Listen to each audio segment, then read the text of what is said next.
Sometimes the difference between a win and a loss lies in the tiniest of details, and that is exactly the case with this position. White is only one step away from promoting this pawn, but unfortunately the rook is simply going to be able to stop it. Sacrificing the bishop to defend the queen in square doesn't work because the rook can simply take the pawn and ignore the bishop. And it's going to take this rook way too many moves to come and help the pawn. So it seems like black is simply winning in this position, right? Well, not exactly. White has an incredible move in this position. The beautiful Rook e1. Of course, this move is defending the pawn with an X-ray across the black rook. But naturally we can see that this rook is also hanging to rook takes e1. And now the black rook is still defending the pawn.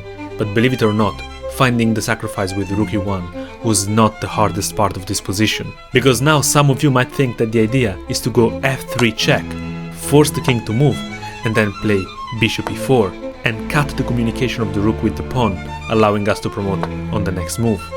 But believe it or not, after f3 check there is no way to win for white, after the surprising king h4. If we now play bishop e4, preparing to promote, black has the incredible knight d5.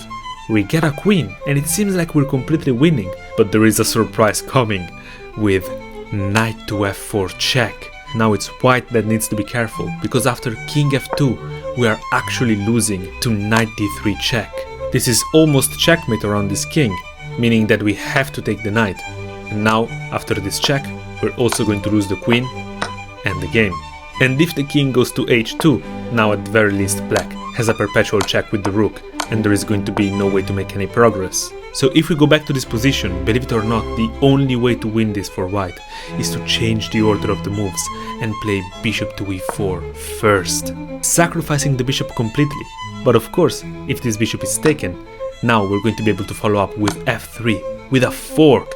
The king has to move, we pick up the rook, and now we're simply going to promote. And if black ignores us and tries to prepare the same attack with knight to d5, now we can simply get a queen, and because we have not spent an extra move on f3, after knight to f4 check, we can go to h2 and be shielded by the rook checks, and now white will be able to win this game. If you love mind-blowing chess, follow for more.